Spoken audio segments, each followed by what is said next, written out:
마태복음 5장 세 번째 시간입니다. 3절 팔복 중 첫째, 심령이 가난한 자는 복이 있나니 천국이 그들의 것임이요. 팔복은 주님이 시편 1편을 염두에 두고 선포하신 말씀입니다. 시편 1편은 악인들의 꾀를 따르지 아니하며 죄인들의 길에 서지 아니하며 오만한 자리에 앉지 아니하는 자가 복 있는 사람이라고 증거하지 않습니다. 먼저는 복 있는 사람이 언급되고 그 복을 받은 사람이 악인들의 꾀를 따르지 아니하며 죄인들의 길에 서지 아니하며 오만한 자리에 앉지 않는다고 증거하고 있습니다. 그처럼 팔복도 심령이 가난한 자는 복이 있나니가 아니라 시편 1편처럼 복 있는 사람은 심령이 가난하니 라고 이해해야 합니다. 하나님께 복을 받는 조건이 충족되면 그 결과로 심령이 가난해진다고 증거하는 것입니다. 팔복에서 정말 중요한 것은 심령이 가난한 복이 가장 근본적인 복으로 심령이 가난한 복을 받으면 나머지 7가지 복도 자연스럽게 따르게 됩니다. 먼저는 심령이 가난한 자가 되어야 애통하는 자도 온유한 자도 심지어 의를 위해 박해를 받는 자도 될 수 있습니다.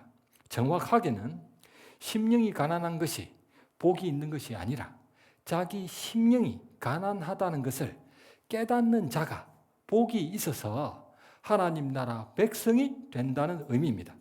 세상 모든 사람은 전부 심령이 가난한 상태지만 하나님의 복을 받아야만 그 가난함을 깨달을 수 있습니다. 주님 공생애의 첫 일성 회개하라 천국이 가까이 왔느니라. 회개하면 천국 백성이 될 것이라는 약속의 말씀입니다. 주님 팔복의 첫 일성 심령이 가난한 자는 복이 있나니 천국이 그들의 것임이요. 하나님께 복을 받아 심령이 가난하다는 것을 깨달으면 천국 백성이 된다는 성취의 말씀입니다.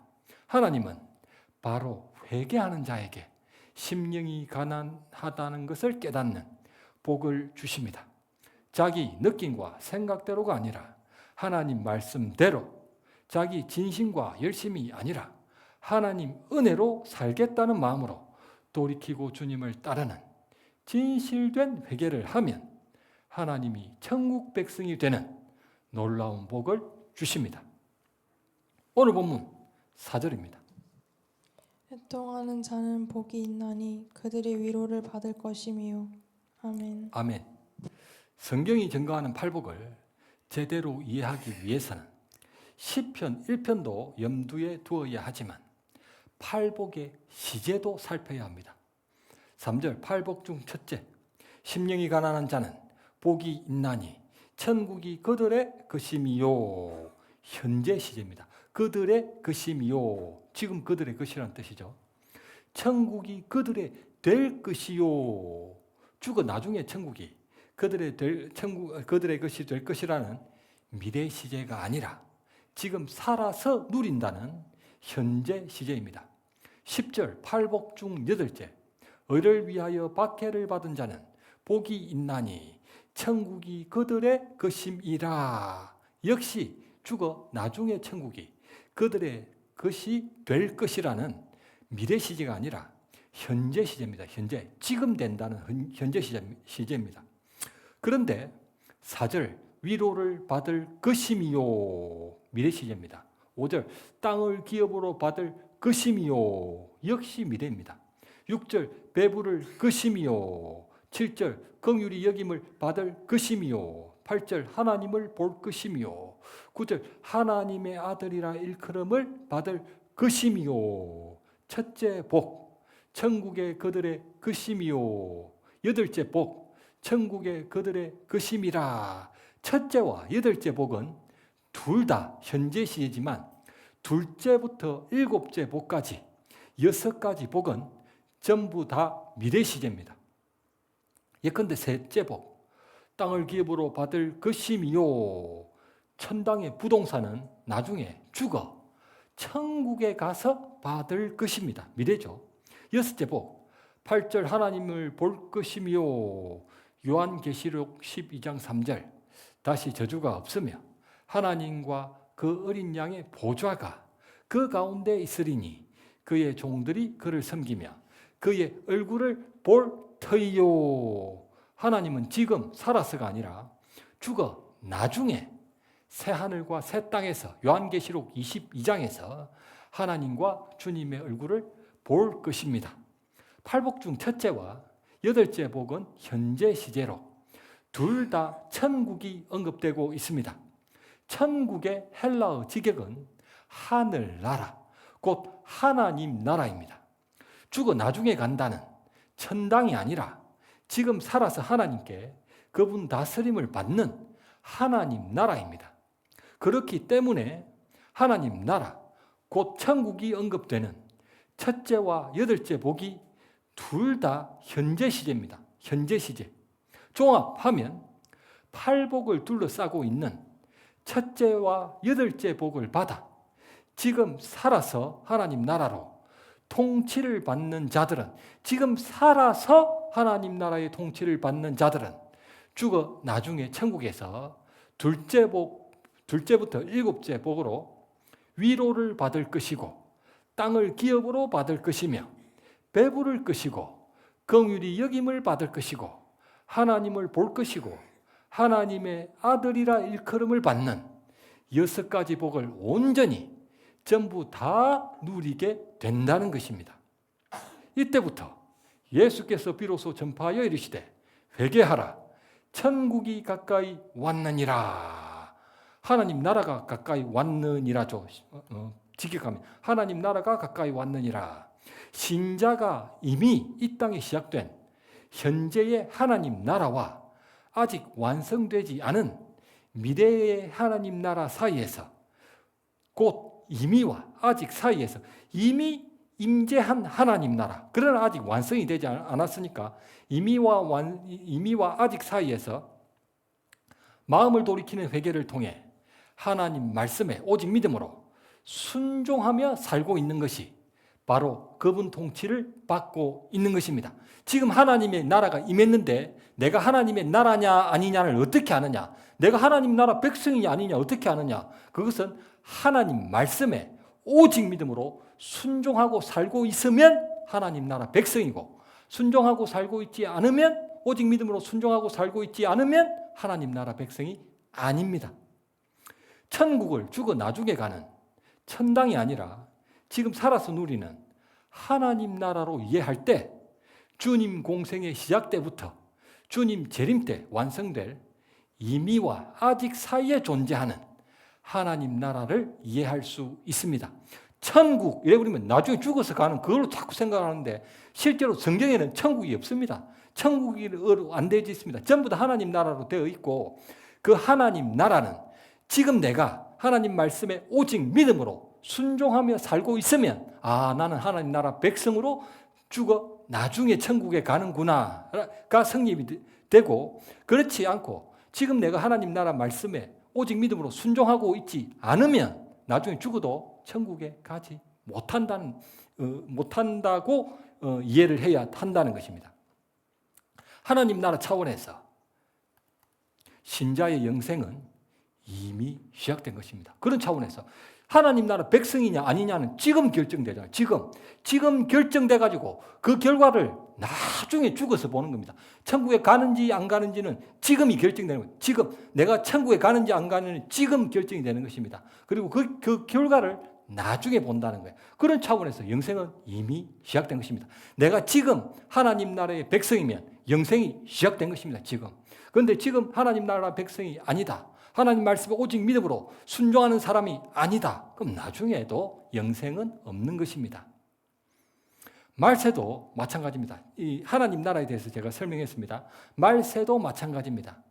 세상이 말하는 말세는 핵 전쟁이나 환경 오염 때문에 이상기후 등으로 말미암아 나중에 결국 지구가 종말하는 인류 역사의 마지막 시기로 생각하고 있고, 심지어 교인들조차도 말세를 주님 재림 직전에 최악의 전쟁, 아마겟돈이 터지는 인류 역사의 마지막 시기로 오해들을 하고 있습니다. 오해를 하고 있는 거예요. 심지어 성도들조차도, 신자들조차도 나중에 예수님 재림 직전에 그 일정 기간, 그게 말세다라고 착각을 하고 있는 거예요, 지금. 성경 말씀 사도행전 2장 17절과 18절입니다. 하나님이 말씀하시기를 말세에 내가 내 영을 모든 육체에 부어 주리니 너희의 자녀들은 예언할 것이요 너희의 젊은이들은 환상을 보고 너희의 늙은이들은 꿈을 꾸리라. 그때 내가 내 영을 내 남종과 여종들에게 부어 주리니 그들이 예언할 것이요. 아멘. 아멘. 하나님이 말세에 그분 영을 부어 주셔서 자녀들은 예언하고 젊은이들은 환상을 보며 늙은이들은 꿈을 꿀 것이라고 말씀하셨습니다. 예언, 환상, 꿈을 꾸는 것이 최악의 전쟁, 아마겟돈이 터지는 인류의 역사 마지막 시기에만 가능한 것입니까? 예언, 방언, 꿈꾸는 게 마지막 시기에만 가능합니까? 성경 말씀 디모데후서 3장 1절부터 5절입니다. 너는 이것을 알라. 말세에 고통하는 때가 이르러 사람들이 자기를 사랑하며 돈을 사랑하며 자랑하며 교만하며 비방하며 부모를 거역하며 감사하지 아니하며 거룩하지 아니하며 배신하며 조급하며 자만하며 쾌락을 사랑하기를 하나님 사랑하는 것보다 더하며 경건의 모양은 있으나 경건의 능력은 부인하니 이 같은 자들에게서 내가 돌아서라. 아멘. 디모데후서는 사도 바울이 기록했던 13권 서신 중 마지막 서신으로 순교를 앞두고 기록된 그의 모든 것이 담긴 유언과도 같은 서신입니다. 그 마지막 서신 중 마지막 부분, 방금 읽은 디모데후서 3장에는 너는 이것을 알라. 말세에 고통하는 때가 이르러 이 같은 자들에게서 네가 돌아서라. 말세니까 이 같은 자들에게서 돌아서라는 것입니다. 말세를 언급하며 신자가 돌아서야 하는 사람들을 언급합니다. 자기를 사랑하며 돈을 사랑하며 자랑하며 교만하며 비방하며 부모를 거역하며 쾌락 사랑하기를 하나님 사랑하는 것보다 더하며 경건의 모양은 있으나 경건의 능력은 부인하니 이 같은 자들에게서 네가 돌아서라. 그 19가지 죄가 인류 역사 마지막 시기에만 존재합니까? 성경 말씀 요한 1서 2장 18절입니다. 아이들아 지금은 마지막 때라. 적 그리스도가 오리라는 말을 너희가 들은 것과 같이 지금도 많은 적 그리스도가 일어났으니 그러므로 우리가 마지막 때인 줄 아노라. 아멘. 요한 1서는 지금으로부터 약 2000년 전에 기록된 서신입니다. 지금은 마지막 때라, 말세라는 것입니다. 적 그리스도가 오리라는 말을 너희가 들은 것과 같이 지금도 많은 적 그리스도가 일어났으니 그러므로 우리가 마지막 때인 줄 아노라. 마지막 때, 말세인 줄 아노라. 그러니까 2000년 전에도 적 그리스도가 많이 일어났다는 것입니다. 우리는 착각하는 거예요. 말세, 나중에 예수님 재림 직전 3년 반, 보통 3년 반이라고들 이야기하죠. 3년 반 그때 적 그리스도가 나타나고 그리고 진짜 예수 믿기 힘든 말세가 온다. 우리는 이렇게 생각하죠. 그게 아니라는 거예요. 지금 2000년 전에 기록된 요한 1서에서 지금도 적 그리스도가 나타나고 있는 말세다라고 기록이 되어져 있다는 것입니다. 성경이 가리키는 마지막 때, 곧 말세는 인류 역사 마지막 시기만 가리키는 것이 아닙니다. 사도행전 2장, 자녀들이 예언도 하고 젊은이들이 환상도 보고 늙은이들이 꿈도 꾼다는 그 초대 교회 당시도 디모데후서 3장, 사람들이 자기를 사랑하며 돈을 사랑하며 자랑하며 경건의 모양은 있으나 경건의 능력은 부인한다는 그 사도 바울 당시도 요한 1서 2장, 지금으로부터 약 2000년 전 바로 그 사도 요한 당시도 지금은 마지막 때라. 우리가 마지막 때인 줄 아노라 말세였다는 것입니다. 사도 바울 당시, 사도 요한 당시, 사도행전 2장 당시가 말세였다는 것입니다. 자녀들이 예언도 하고 젊은이들이 환상도 보며 늙은이들이 꿈도 꾸는 것은, 여기 꿈은 이제 그 계시적 꿈을 말합니다. 성령이 강림하셨던 초대교회 당시 이미 나타났던 현상들이었고, 사람들이 자기를 사랑하며 돈을 사랑하며 자랑하며 경건의 모양은 있으나 경건의 능력은 부인한다는 그 19가지 죄도 바울 당시뿐 아니라 지금도 어느 때나 어느 곳에서나 누구에게라도 흔히 볼 수 있는 죄들입니다. 그 19가지 죄는 지금도 꽉 차 있잖아요. 우리도 19가지 중에 19가지 맨날 다 짓고 살잖아요. 따라서 성경에 언급되는 마지막 때, 곧 말세는 인류 역사의 마지막 시기뿐 아니라 주님 공생의 종료 직후, 주님 공생가 딱 끝나고 성령 강림 때부터, 주님 성천하시자 성령이 강림 내려오셨잖아요. 성령 강림 때부터 주님이 재림하실 때까지를 가리키는 기간입니다. 말세란 성령 강림 때부터 이미 강림하셨죠. 그리고 앞으로 재림하실 건데 성령 강림 때부터 나중에 재림하실 때까지를 성경은 말세라고 한다는 것입니다. 성경이 증거하는 말세는 성령 강림 때부터 주님 재림 때까지입니다. 따라서 언제라도 지구에 종말이 닥친다고 해도 전혀 이상하지 않을 지금이 바로 성경이 증거하는 말세입니다. 지금 당장 지구가 종말할 수 있다는 것입니다. 왜? 지금이 말세니까. 지금 제가 설교하고 있는 중이라도 이 지구가 폭발해버리고 당장 예수님이 재림하실 수도 있다는 거예요. 그걸 알아라는 것입니다. 이 성경을 배우는 사람은 그걸 알아라는 것입니다. 지금 당장 지구에 종말이 와도 이상하지 않을 세상을 우리는 살고 있다는 것을 분명히 알고 믿음으로 처신하라는 것입니다. 지금 당장 지구 종말이 와도 전혀 이상하지 않을 지금 시기를 우리는 살아가고 있습니다. 마음을 돌이켜 회개한 현재의 모든 신자는 성령 강림 때부터 주님 재림 때를 가리키는 말세를 살고 있는 동시에, 지금 우리는 말세를 살고 있습니다.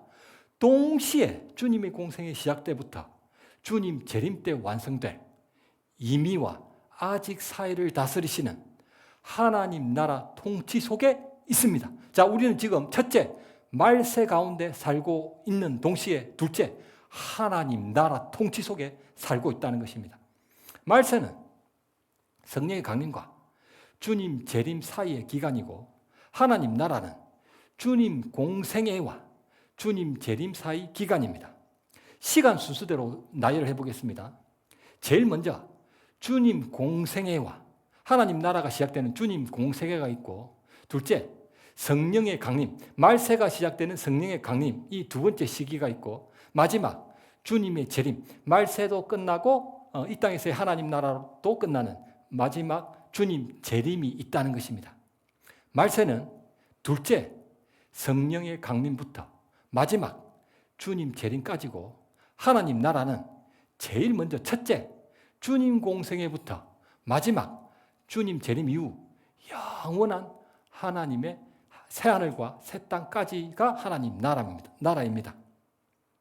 정말 완벽하지 않습니까?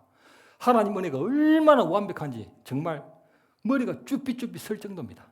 제일 먼저 주님 공생애부터 마지막 주님의 재림 이후 영원한 새하늘과 새 땅까지가 하나님 나라 기간이, 그러니까 하나님 나라 기간은 주님 공생애 때부터 영원입니다. 주님 공생애 때부터 하나님 나라는 둘째, 말세는 자, 주님 공생의 시작이 여기라 칩시다. 여기 주님의 첫째 주님 공생의 시작, 하나님 나라의 시작이 여기입니다. 여기.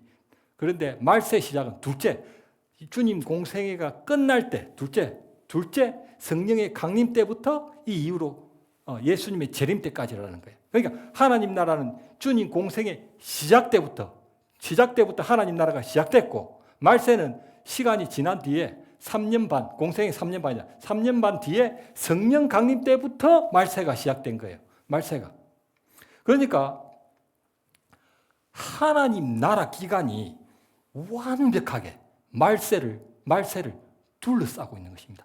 하나님 나라 기간이 완벽하게 말세를 둘러싸고 있는 것입니다.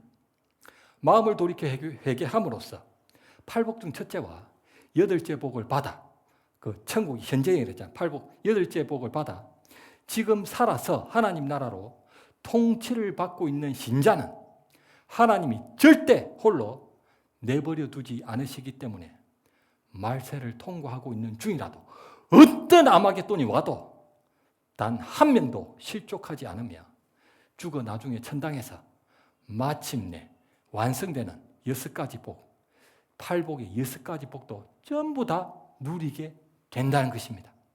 그것이 바로 주님이 선포하신 하나님 나라 복음입니다. 자, 하나님 나라 시작은 주님 공생애 때 이때 하나님이 나라 시작됩니다. 그런데 말세는 언제 시작되느냐? 공생애로부터 3년 반 뒤에부터 성령 강림 때부터 말세가 시작되는 거예요. 그리고 말세의 끝은 재림 때 끝이 나지만은 하나님 나라는 그 이후로도 영원히 되는 거예요. 그러니까 이 하나님 나라라는 테두리 안에 말세가 가운데 딱 있기 때문에 하나님께 진심으로 회개한 모든 성도는 어떤 아마겟돈이 와도 끄떡없다는 끄떡. 이것이 바로 하나님 나라 복음입니다. 이 하나님 나라 복음을 천국 복음으로 죽어서 나중에 가는 천국 복음으로 이해를 해버리면 이런 그림이 나올 수가 없는 것입니다. 그냥 죽어서 가는가 보다 지금 내가 어떻게 도움을 받고 있는지 하나님이 나를 어떻게 지켜주시는지 그건 알 길이 없습니다. 천국 복음으로 자꾸 이해를 하면 예수님은 천국 복음을 말씀하신 적이 없습니다. 없어요. 하나님 나라 복음을 말씀하셨고 이 하나님 나라 복음은 완벽하게 말세를 둘러싸고 있다는 것입니다. 잘 기억하셔야 합니다. 주님이 선포하신 복음은 죽어 나중에 가는 천당을 선포하신 것이 아니고 지금 살아서 주님의 다스림을 받는 하나님 나라가 되는 것입니다. 고린도후서 6장 2절 보라 지금은 은혜 받을 만한 때요 보라 지금은 구원의 날이로다. 지금이 구원의 날이에요. 지금이 말세기 때문에 은혜는 나중이 아니라 바로 지금 받아야 천당에서 영생을 누립니다.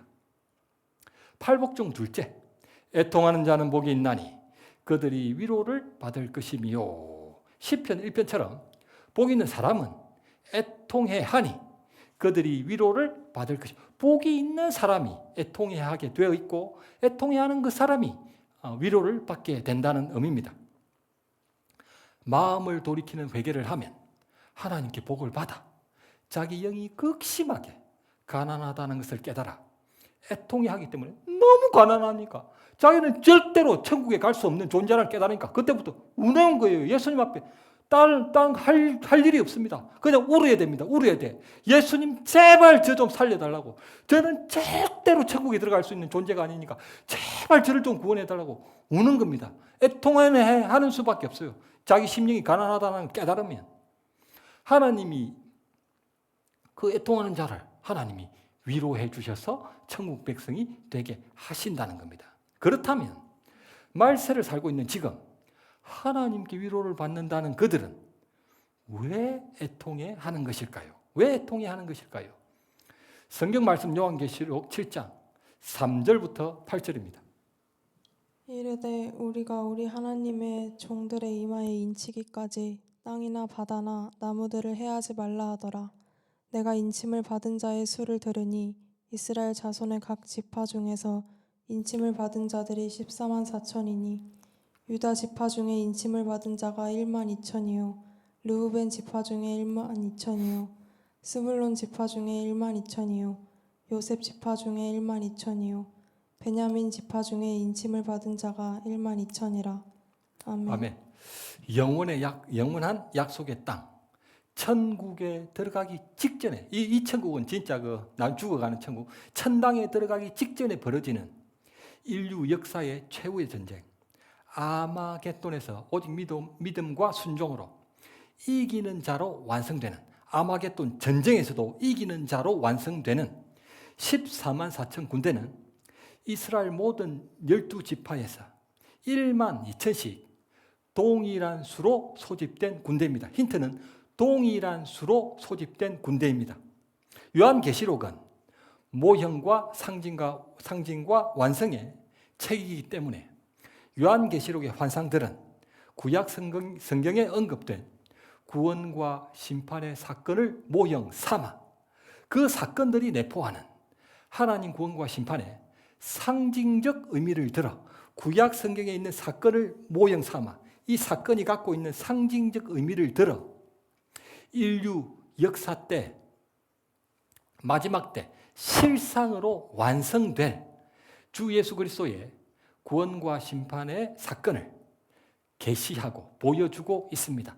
구약 성경의 사건을 모형으로 그 사건이 있는 상징성을 갖고 마지막 때 완성될 예수 그리스도의 구원의 사건을 보여주고 있습니다. 요한계시록은 이스라엘 모든 12지파에서 동일한 수로 소집된 군대 14만 4천의 모형은 이스라엘의 1만 2천 군대입니다. 성경 말씀 민수기 31장 1절부터 5절입니다. 여호와께서 모세에게 말씀하여 이르시되 이스라엘 자손의 원수를 미디안에게 갚으라. 그 후에 내가 내 조상에게로 돌아가리라. 모세가 백성에게 말하여 이르되 너와 함께 있는 사람들 가운데서 전쟁에 나갈 사람들을 무장시키고 미디안을 치러 보내어 여호와의 원수를 갚되 이스라엘 모든 지파에게 각 지파에서 1,000명씩을 전쟁에 보낼지니라 하매 각 지파에서 1,000명씩 이스라엘 100만 명 중에서 12,000명을 택하여 무장을 시킨지라. 아멘. 아멘. 이스라엘 1만 2천 군대도 각 지파에서 1,000명씩 동일한 군인 수가 소집됐습니다. 12지파에서 동일한 수의 군인들이 소집되었습니다. 여호와께서 모세에게 이르시되 이스라엘 자손의 원수를 미디안에게 갚으라. 하나님은 모세에게 광야 생활 마지막 시점에 광야 마지막 시점에 제40년의 마지막 시점 그리고 가나안 땅에 들어가기 직전이니까 마지막 지점에서 일어났던 거짓 선지자 발람의 미혹에 대한 원수를 갚으라고 복수를 명령하셨습니다. 그 후에 내가 내 조상에게로 돌아가리라. 모세 보고 그 후에 이 전쟁이 끝나면 너는 내 조상에게로 돌아가리라 이렇게 말씀하셨습니다. 모세가 하나님 품으로 돌아가기 직전에 광야에서 받았던 마지막 사명으로 이스라엘이 광야에서 수행했던 최후의 전쟁이었습니다. 그 완성에 해당하는 인류 역사의 최후의 전쟁 아마겟돈도 모세가 상징하는 주님이 광야가 상징하는 이 세상에서 가나안이 상징하는 영원한 약속의 땅 천국에 들어가기 직전에 마지막 사명을 감당하시기 위해 재림하시는 것입니다. 광야에서의 마지막 사명을 받았던 모세와 동일한 수로 소집된 1만 2천 군대가 정치 권세 모압 왕 발락과 종교 권세 거짓 선지자 발람의 세력을 진멸시키는 마지막 전쟁을 수행했듯 세상에서의 마지막 사명을 받으신 주님과 동일한 수로 소집된 14만 4천 군대도 정치 권세 적 그리스도와 종교 권세 거짓 선지자의 666 세력을 멸하는 인류 역사의 마지막 전쟁 아마겟돈을 수행합니다. 광야 최후의 전쟁에서 1만 2천 군대가 상징하는 바가 무엇이었습니까?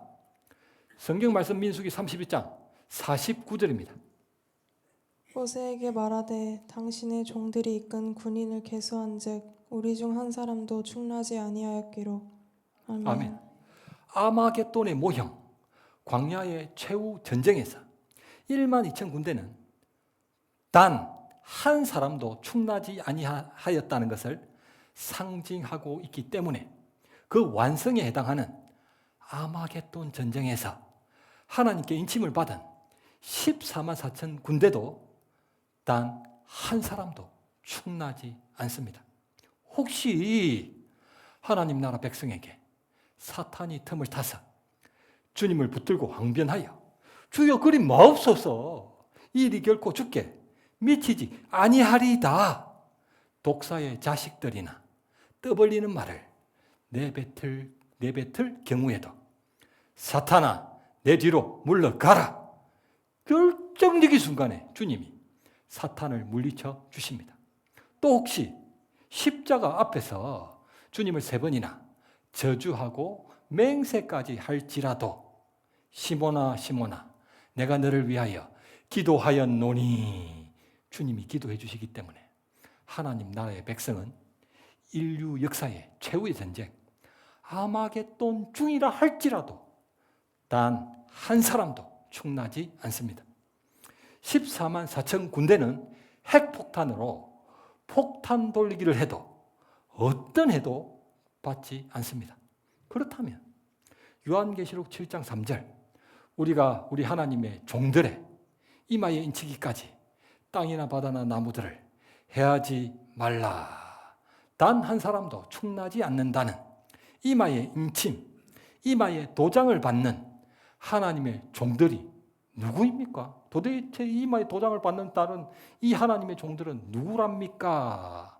하나님의 종들이라 했으니 혹시 목회자나 선교사들 14만 4천 명인가요? 요한계시록은 모형과 상징과 완성의 책이기 때문에 요한계시록의 환상들은 구약 성경에 기록된 구원과 심판의 사건들을 모형 삼아 그 사건들이 내포하는 하나님 구원과 심판의 상징적 의미를 들어 인류 역사 때 마지막 실상으로 완성될 주 예수 그리스도의 구원과 심판 사건을 계시하고 있습니다. 단 한 사람도 충나지 아니한다는 이마에 도장을 받는 하나님의 종들의 모형은 무엇일까요? 성경 말씀 에스겔서 9장 1절부터 6절입니다.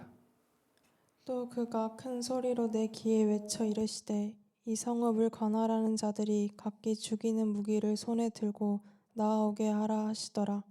내가 보니 6사람이 북향한 윗문 길로부터 오는데 각 사람의 손에 죽이는 무기를 잡았고 그 중에 한 사람은 가는 베옷을 입고 허리에 서기관의 먹그릇을 찼더라. 그들이 들어와서 놋제단 곁에 서더라. 여호와께서 이르시되 너는 예루살렘 성읍 중에 순행하여 그 가운데서 행하는 모든 가증한 일로 말미암아 탄식하며 우는 자의 이마에 표를 그리라.